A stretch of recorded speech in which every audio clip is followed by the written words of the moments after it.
Ma famille a exigé que j'épouse le fils du meilleur ami de mon père. Lorsque je me suis enfuie avec mon petit ami à la place, ils sont devenus furieux et maintenant ils font exploser mon téléphone de messages, mais devine quoi, je viens de leur envoyer une photo de mariage. Je m'appelle Zara et je suis en couple avec Logan depuis presque 2 ans. Nous nous sommes rencontrés lors de la soirée jeux de société mensuelle de notre ami André, ces soirées décontractées où tout le monde apporte des collations de l'épicerie bon marché et passe des heures à jouer à des jeux de société. Mes parents sont traditionnels, pas dans le sens de riches avec des maisons d'été et des abonnements à des clubs privés, mais dans le sens où mon père fait des heures supplémentaires dans son entreprise et où ma mère économise chaque centime à l'épicerie. Ils ont toujours eu cette mentalité que la famille passe avant tout, ce qui signifie généralement que tout ce que dit mon père fait loi. Logan et moi avons gardé notre relation discrète auprès de ma famille, pas exactement secrète mais sans en faire tout un plat.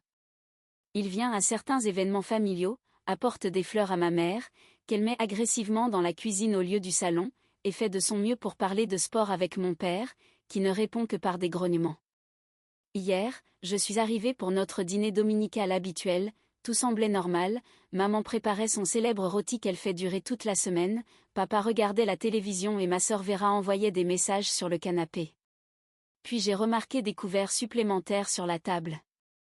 Qui d'autre vient ? Ai-je demandé à maman en l'aidant avec la salade. Oh, Warren et Dexter se joignent à nous, dit-elle. Warren est le meilleur ami de papa depuis le lycée, ils travaillent ensemble. Je connais à peine son fils Dexter, à part qu'il a 27 ans et qu'il travaille aussi avec eux. Le dîner commence normalement, Warren arrive avec Dexter, qui porte une chemise encore froissée comme si elle sortait du magasin. Ma mère lui sert les meilleurs morceaux de viande tout en me lançant des regards étranges et pleins de sous-entendus. Vera me donne des coups de pied sous la table en ouvrant de grands yeux comme si elle savait quelque chose que j'ignorais. Puis entre le rôti et les brownies en boîte de maman, mon père se racle la gorge. Zara, Warren et moi avons discuté. Je ressens déjà ce nœud dans l'estomac, celui qui te dit que quelque chose de mauvais va arriver. Dexter est prêt à s'installer, ajoute Warren, rayonnant comme s'il annonçait avoir gagné à la loterie, et nous avons pensé qu'il n'y aurait pas de meilleure union que celle de nos deux familles. J'ai failli m'étouffer avec mon eau. Quoi ? Ça a du sens, continue mon père sans même me regarder. Warren et moi développons l'entreprise, Dexter reprendra la part de son père un jour, vous deux seriez bien assortis. Je reste figé, ma fourchette suspendue en l'air, tandis que Dexter fixe son assiette avec autant d'aise que moi. Le brownie dans ma bouche devient de la sueur. Je sors enfin, je sors avec Logan, ce que tout le monde ici sait déjà.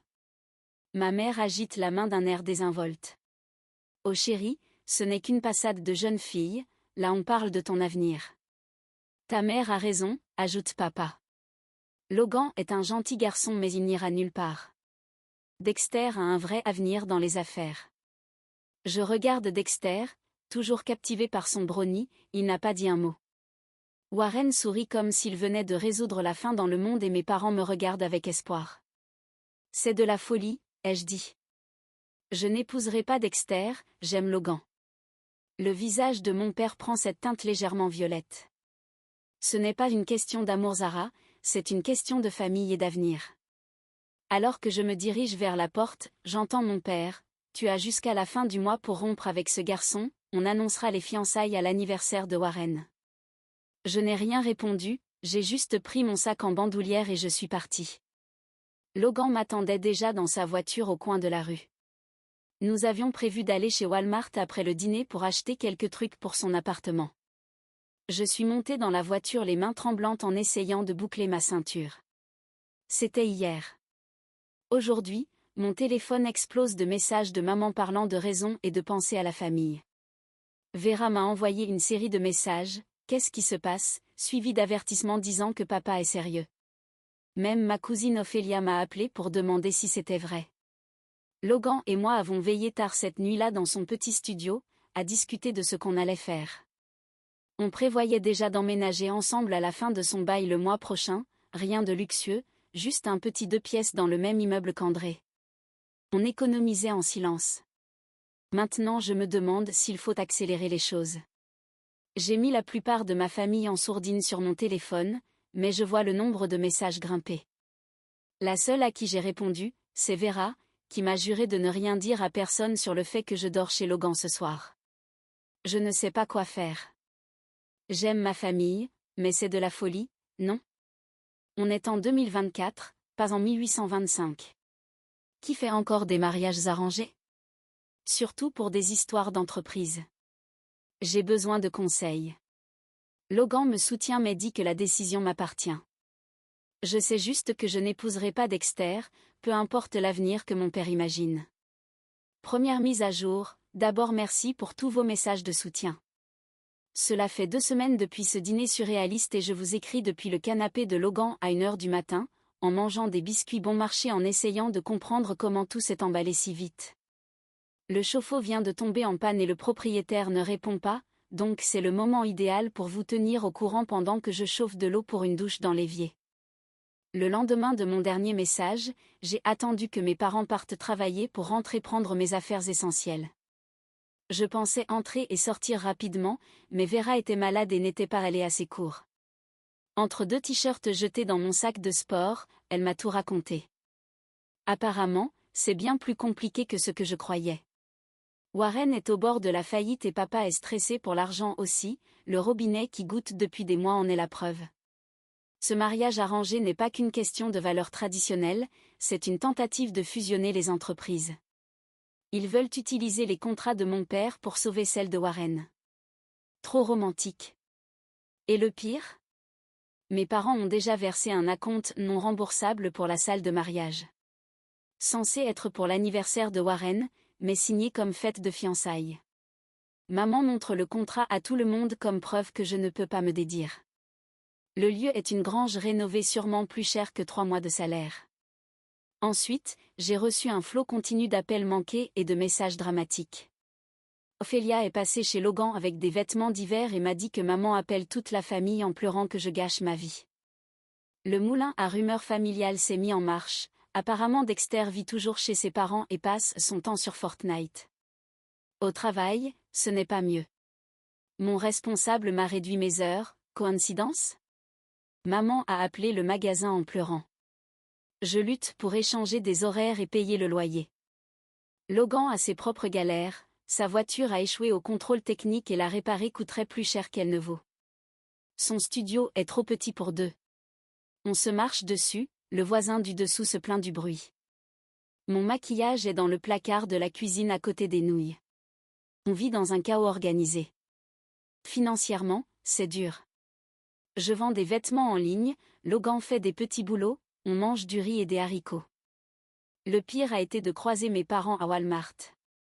Une scène dramatique, larmes au rayon céréales, accusations, menaces voilées. Maman a vu nos produits génériques et a pleuré encore plus en disant que je méritais mieux. Aujourd'hui, maman m'a envoyé des photos du livret d'épargne du « fonds mariage » qu'ils avaient depuis ma naissance, avec des images d'enfance et des captures d'écran des prix des salles de mariage.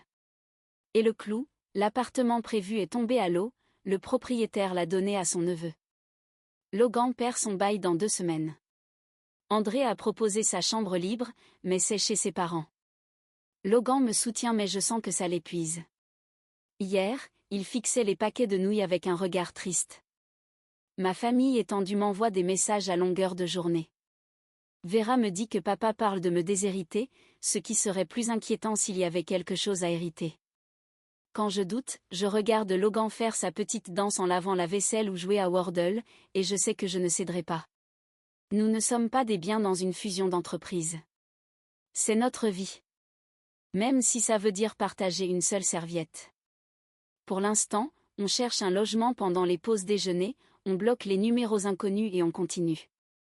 Nos soirées se résument à comparer des annonces de location en mangeant des nouilles au micro-ondes. Deuxième mise à jour. Salut Reddit, certains se souviennent peut-être de mon post précédent sur le mariage arrangé. Eh bien, beaucoup de choses se sont passées cette semaine. Je vous écris depuis une chambre de motel à 45 $ la nuit, en mangeant de la pizza froide, toujours vêtue de ma robe blanche à 30 $. Ce n'était pas le mariage de mes rêves, mais c'était parfait à notre façon. On a décidé de s'enfuir après avoir découvert que mes parents envoyaient déjà les invitations de fiançailles pour la fameuse grange. Vera m'a envoyé une photo de l'invitation avec mon futur nom d'épouse déjà choisi. C'était la goutte d'eau. Logan et moi parlions déjà de mariage. Un soir, en partageant un bol de mac and cheese en regardant le chat du voisin, qu'on a nommé Princesse, on s'est regardé et on a su. On a choisi un mardi au hasard, juste parce qu'on avait congé et que le tribunal était dispo. André, l'ami de Logan, a accepté d'être notre témoin. J'ai acheté une robe simple sur Amazon, Logan a mis sa seule chemise potable. Le jour J, tout est allé de travers, la fermeture de ma robe a coincé, la voiture ne démarrait pas, on a dû prendre un Uber partagé en 3. Le chauffeur a demandé pourquoi on était habillé ainsi, on a dit qu'on avait un rendez-vous au tribunal. Techniquement, c'était vrai. La cérémonie a duré 10 minutes, la greffière mangeait son déjeuner, un gars remplissait des papiers pour le jury. Rien de romantique mais on n'arrêtait pas de sourire. André a pris des photos floues, sauf une où on rit parce que j'ai failli faire tomber l'alliance à $12. On a fêté ça au dîner du coin avec des frites et un milkshake. André a payé son café comme cadeau de mariage. La serveuse nous a offert une part de tarte en apprenant qu'on venait de se marier. Premier moment de chance du jour. Ensuite, on l'a annoncé sur Instagram avec cette seule bonne photo. Ophélia a répondu avec des cœurs, Vera a appelé en riant et pleurant, heureuse mais inquiète. Et elle avait raison. Maman a vu le post à l'épicerie, elle m'a appelé du parking en pleurant si fort que l'employé lui a demandé si elle allait bien. Elle répétait qu'elle ne pourrait plus jamais montrer son visage à l'église et comment j'ai pu faire ça à la famille. Mon père a appris pour notre mariage par Vera. Apparemment, il a lancé son téléphone à travers la pièce en voyant la publication. Warren, son meilleur ami, est arrivé en voiture chez mes parents aussitôt. Dexter, étonnamment, a aimé notre photo sur Instagram et a même laissé un commentaire de félicitations, ce qui n'a probablement rien arrangé. Les réactions de la famille élargie ont varié entre messages choqués sur Facebook, textos en colère et quelques félicitations discrètes. Ma cousine m'a identifié dans une vidéo TikTok sur les enfants ingrats. Très mature. Nous nous faisons discrets dans ce motel car notre demande d'appartement est toujours en cours et le bail de Logan a pris fin hier. La chambre sans les vieilles cigarettes et le Wi-Fi coupe tout le temps, mais c'est notre premier foyer en tant que couple marié.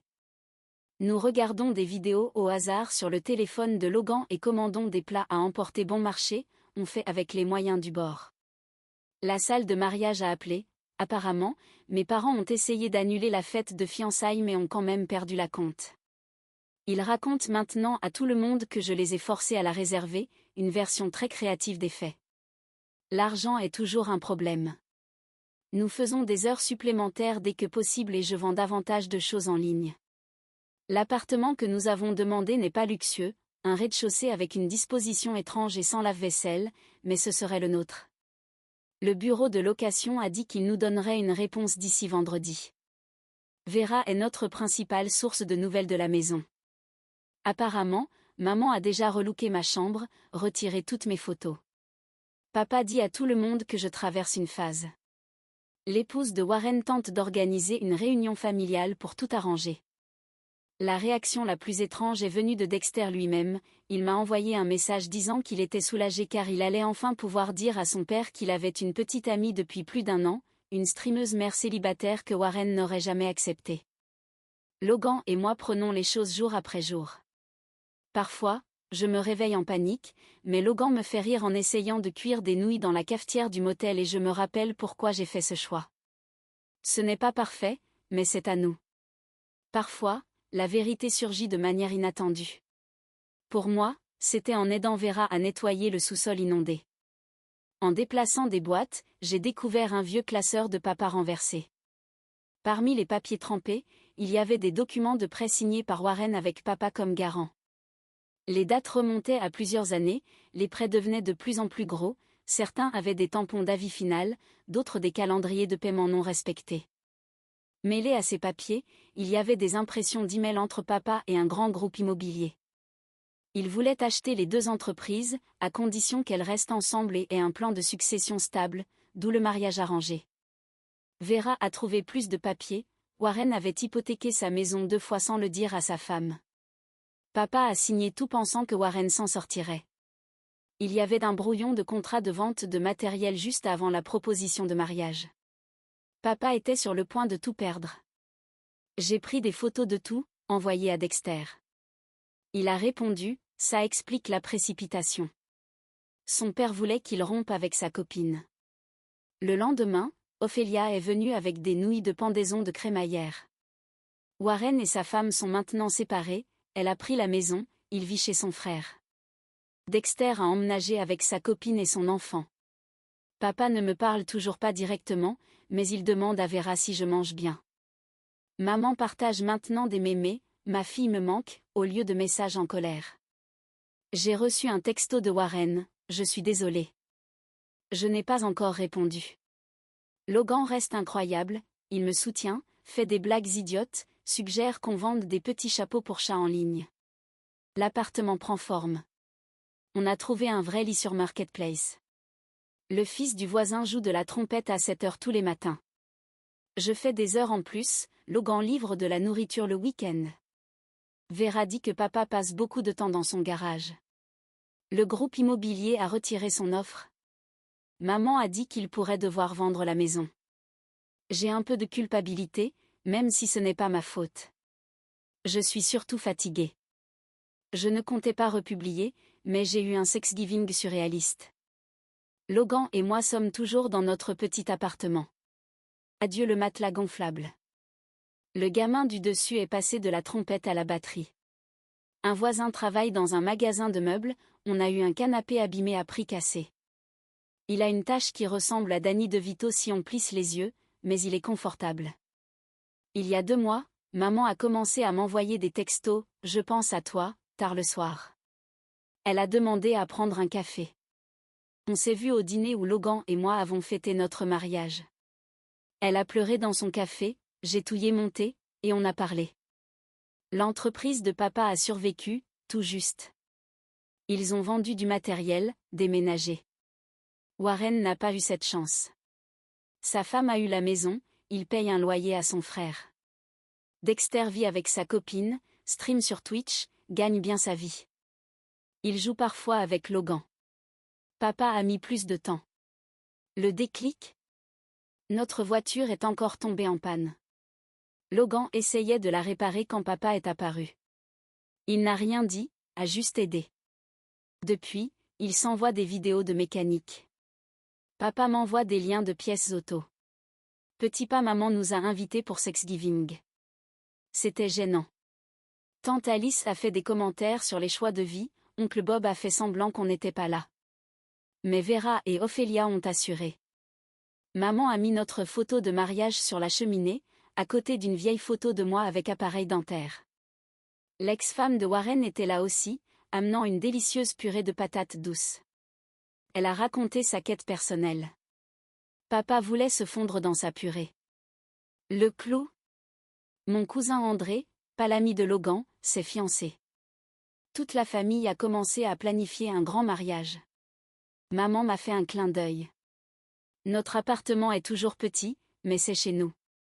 La bague m'a coloré le doigt, mais j'aime bien. La voiture fait toujours du bruit, mais on économise. Le travail est le travail. Logan suit des cours en ligne. J'y pense aussi. Vera vient souvent, avec de la nourriture de maman. Elle est peut-être son espionne. Mais elle apporte aussi des potins, l'enfant de la copine de Dexter l'appelle maintenant papa et voilà, c'est ainsi que l'histoire improbable d'un mariage arrangé s'est transformée en une aventure pleine d'amour, de nouilles instantanées, de meubles trouvés sur Internet, et de petits pas vers la réconciliation. Ce n'est peut-être pas la vie que mes parents avaient imaginée pour moi, mais c'est celle que j'ai choisie. Une vie imparfaite, chaotique, mais profondément authentique et remplie d'amour. Et franchement, c'est tout ce qui compte. Si mon histoire t'a touché, fait rire, réfléchir ou simplement diverti, pense à t'abonner à ma chaîne. Il y aura d'autres récits, des tranches de vie, des moments de vérité, et peut-être même des astuces pour survivre à une vie à 2 dans 20 mètres carrés. Merci d'avoir lu jusqu'au bout. À très bientôt.